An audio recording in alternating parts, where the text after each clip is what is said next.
Was Joseph Park really looking for Abyss, or was he really looking for Kane?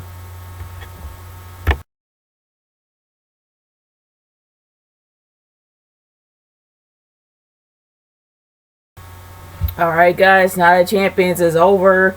This was the actual Raw after Night of Champions. And I will admit, it did start off different. And I don't mind different. Especially the fact we have a knockout, drag out brawl with the Shield versus the Wyatts.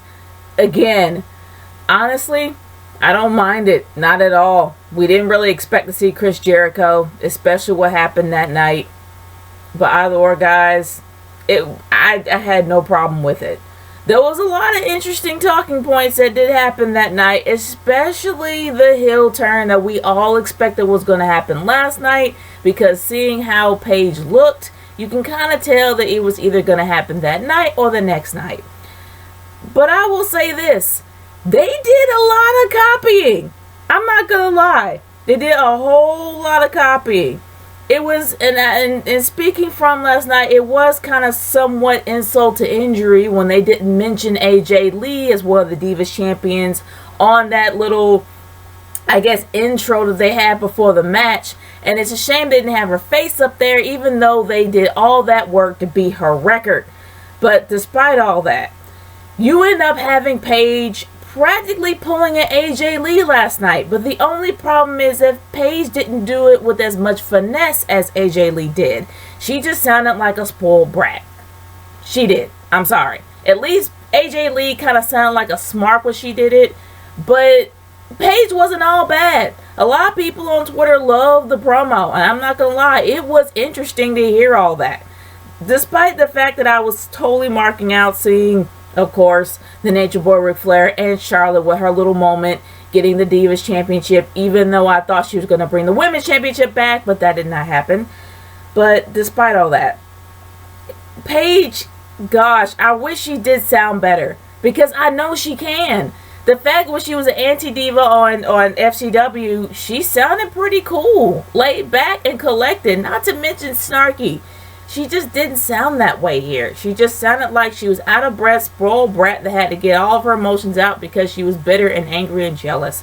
And I'm like, I just wish they went that route, the FCW route, the anti-diva route, and didn't care about anybody else.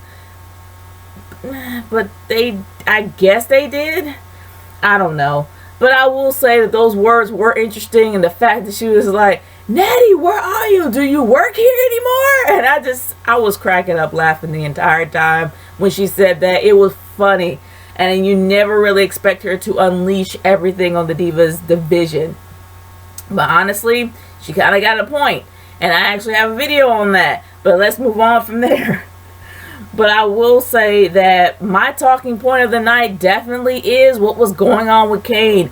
I don't give a crap what anybody says. This is taken straight from TNA, y'all. We all know the whole Joseph Park angle and the fact he was looking for his brother Abyss.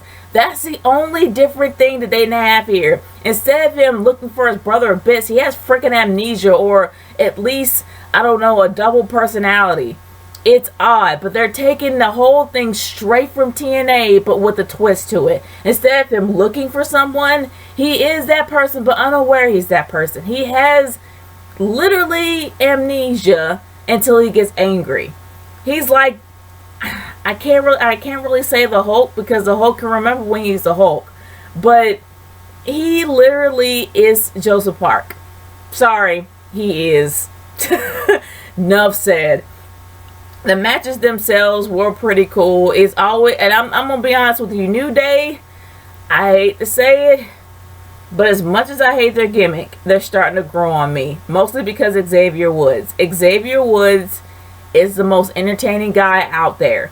He may not do anything to bring anything to the table. He may not do anything to bring. He brings bupkis to the table wrestling wise. But when it comes to entertainment, that guy can really shine at that. And he's done a good job at it. But it's a shame that a talent like his is not being utilized. Just for him being a mouthpiece is great, but it's kind of time for him to actually start wrestling a little bit more. But despite all that, it was really fun. Seeing him out there with his trombone. Summer Rae did her best to dance to it. And I thought that was kind of funny too. Rusev is a freaking beast in the ring. And of course, you got Ziggler. He had a win last night, but he didn't have a win there. So, it was to be expected. I think he won last night. I can't really remember. I probably fell asleep at that part. But anyway, you guys see my review on that. I actually did talk about it right afterwards, so either or. But anyway, Ziggler ended up getting clothesline. I mean, that was pretty much the prettiest clothesline I've ever seen. Seriously, it was. And I kind of enjoyed it. But for those that honestly thought that John Cena was going to lose his title last night, think again. Why would Seth Rollins even freaking need it? I'm kind of happy they did make that call and they did have him keep the belt because he actually did bring some worth to it. I'm sorry. He made that belt more valuable than the main belt. So he's done a good job at that. No matter how much you hate the guy, you got to admit, the dude really did bring some worth to the belt. So I'm fine with him keeping it. I really am. And why would Seth Rollins need it? He has the main belt. He really doesn't need it. But I will say that it's kind of weird to have the Authority involved in the whole Kane thing. It kind of is somewhat weird. But the segment behind the scenes, I will agree, was really funny. Because he seriously was pulling a Joseph Park. His actions, his behavior, his grin. Joseph Park straight up. But then all of a sudden he just went straight up dark. That would be a real shame if that mask is missing. I don't really have a great dark face. But either or, that was probably the best dark moment I've ever seen him be. Him come from Glenn Jacobs to Kane in 5 seconds. And probably scared the ever-loving crap out of Stephanie. But either or, it was great. I enjoyed it. It was a great moment to see. And it's interesting how they're taking the Joseph Park angle and putting their own little WWE spin on it. But guys, my overall thoughts is this. There were some matches that I really didn't care much about, but it didn't really take away my overall enjoyment of that Raw. I had fun actually watching it, probably because I was talking to my friend Rico and Freddie, but despite all that, I will say that there were some segments that were very enjoyable.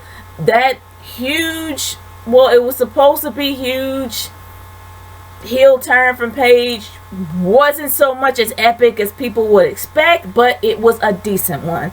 And the whole Joseph Park angle still shocks me at this moment. The fact they decided to use it, even though they refused to even use anything from TNA because they're better than that. But I just found that really, really funny. But the match at the main event match really was pretty. It was good. I'm not gonna lie, it was very good. John Cena and Seth Rollins, honestly, they brought it all to the table last night. And they brought it all to the table at Night of Champions. And they didn't disappoint. I enjoyed the main event. It really wasn't that bad. Even though it had a predictable outcome, it wasn't bad. I enjoyed myself. But guys, I want to hear your thoughts about this Raw. Leave a comment in the comment section below or send a video response on how you feel about this Raw. Whether you think it's good, what you would change about it. Whether you think that this whole Joseph Park angle is a Joseph Park angle. I want to hear your thoughts on that. This is Nature Girl 30 signing off. Peace out, guys. Later.